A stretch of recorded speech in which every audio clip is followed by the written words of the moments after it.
Salut tout le monde! Je suis très heureuse de vous retrouver pour vous présenter enfin ce home déco que j'ai réalisé dans le cadre des animations de ce week-end des 5 et 6 décembre pour Graffiti Girl. Donc je vous explique un petit peu ce que j'ai souhaité faire. Alors au départ je voulais partir sur un châssis à peindre de forme rectangulaire, mais je n'en avais plus et avec le confinement je n'ai pas pu aller en acheter. Du coup, ce que j'ai fait, comme j'avais du carton de ce type là, carton assez épais qui fait 2 mm d'épaisseur et qui est bien rigide, j'ai réalisé ma base moi-même. Donc il s'agit d'une base rectangulaire qui fait 35 cm par 28 cm. J'ai recouvert cette base de papier aquarelle. Donc c'est ce papier aquarelle là. Donc ce sont des pages de 30,5 par 30,5 cm. Du coup j'avais un petit écart sur le côté, alors j'ai recouvert le côté avec un papier. Ici c'est un papier de la collection Texture. Les papiers que j'ai utilisés c'est collection Texture et Lovely Craft. Une fois que j'avais fait ça, j'ai découpé deux autres petites structures. Donc ici un rectangle qui fait 20 cm par 15 et ici un carré qui fait 16 cm par 16. Dans ce carré, j'ai voulu faire des espèces de fenêtres. Donc une petite fenêtre là, une moyenne ici et une grande allongée ici.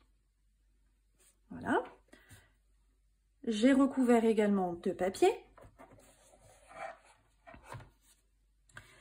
Et pour le troisième cadre, là j'ai vraiment utilisé un cadre bois que j'avais acheté à Ikea. Mais vous pouvez tout à fait utiliser un autre cadre, ce que vous avez à disposition. Ou bien en fabriquer un aussi, ou carrément ne pas mettre de photos. Hein. Vous faites vraiment comme vous le souhaitez et avec ce que vous avez à la maison. Mon cadre en bois, mon cadre photo fait 18,5 par 13,5 cm. Une fois que j'avais réalisé tout ça, j'ai mis en place un petit peu pour voir où j'allais disposer mes trois cadres. Et puis j'ai fait des repères sur mon papier aquarelle. Comme ça, je savais où ça allait se situer. Je savais où je devais tamponner et ne pas forcément tamponner, puisque j'ai pas tamponné en dessous des trois éléments que j'ai ajoutés par la suite. Une fois que j'avais fait ça, je suis venue tamponner mon fond sur papier aquarelle. Donc j'ai utilisé 4 encres Distress Oxide ainsi que de la Versafine noire. Donc les Distress Oxide, j'ai pris Antique Linen, Fried Burlap, Tumbled Glass, ainsi que Peacock Fitters. Voilà.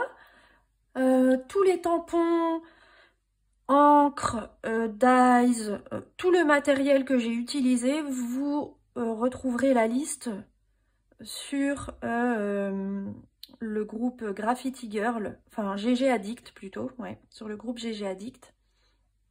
Vous aurez vraiment la liste complète de ce que j'ai utilisé. Voilà.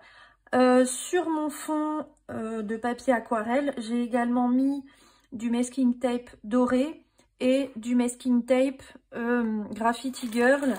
C'est celui de la collection Lovely Craft. Alors je ne l'ai pas sous la main, mais voilà, c'est celui de la collection Lovely Craft. J'ai également mis de la pâte de structure à différents endroits sur mon projet. J'ai voulu, je voulais une pâte de structure un peu dorée, sauf que je n'en avais pas. J'ai que de la pâte de structure blanche. Alors ce que j'ai fait, c'est que j'ai mélangé avec un petit peu de peinture gold. Bon, l'effet n'est pas aussi clinquant que je l'aurais souhaité, mais voilà, c'est... Si vous avez quelque chose de doré directement, c'est mieux.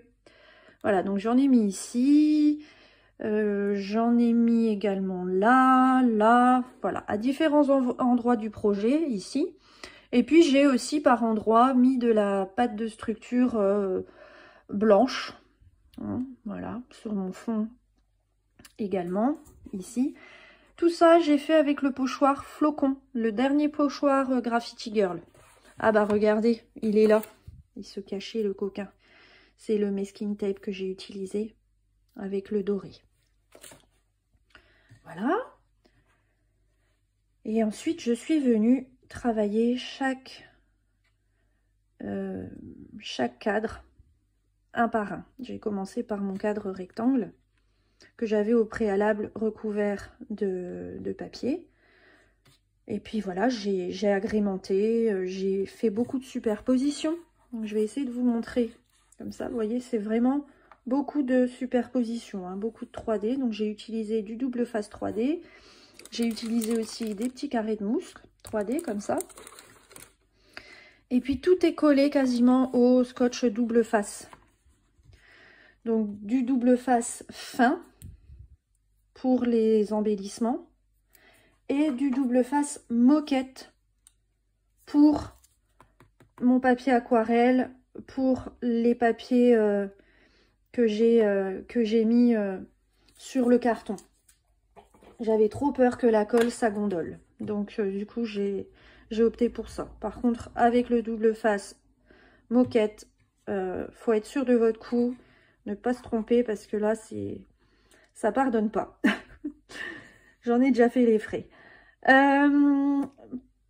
Côté matière, dans le mood board que je vous ai donné, vous observez du bois, du liège, de la toile de jute, voilà. Donc le bois, chez moi, on le retrouve ici au niveau du cadre, au niveau des embellissements, que j'ai mis ici, ici, et là, la boule de Noël. Au niveau de la toile de jute, on en trouve ici, que j'ai mis à l'arrière de mon cadre, ici. Et au niveau du liège, j'ai fait des étiquettes, ici et ici, des petites étiquettes. Et il y en a une ici aussi, en haut. Voilà. Pour accrocher mon cadre, j'ai fait des trous à la crocodile. J'ai réalisé des petits œillets avec une perforatrice ronde et avec en faisant un trou à la crocodile au milieu. Et j'ai mis un œillet doré. J'ai ajouté de la ficelle blanche et dorée. Comme ça me permet de pouvoir l'accrocher au mur.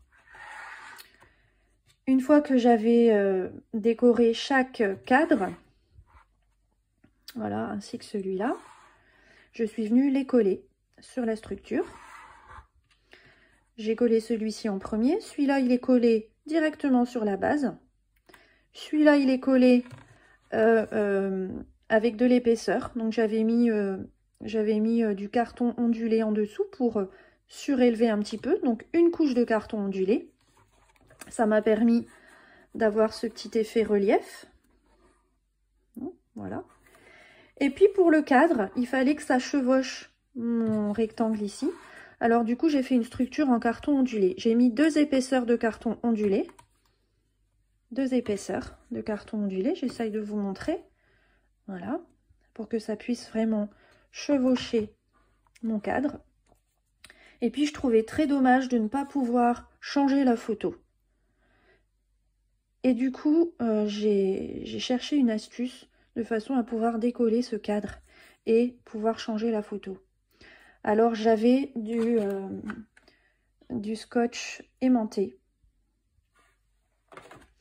Donc du coup, j'ai utilisé ça. Voilà, du scotch aimanté sur mon cadre, sur ma base en carton. Et puis comme ça, ça me permet très facilement de pouvoir changer ma photo. Si vous n'avez pas de scotch aimanté, vous pouvez le faire aussi avec du scratch. Je pense que ça peut tout à fait fonctionner. Voilà, bah écoutez, j'espère que ce projet vous plaira. Surtout, ne vous affolez pas, vous faites vraiment en fonction de ce que vous aimez, de ce que vous avez la possibilité de faire, du temps que vous pouvez y passer. Vraiment, le but, c'est de vous faire plaisir. Franchement, faites-vous plaisir. Et puis surtout, j'espère que vous serez nombreuses et nombreux à le réaliser, à nous partager vos merveilles sur le groupe des GG Addicts. Eh bien écoutez, je vous dis à très bientôt. Bye bye!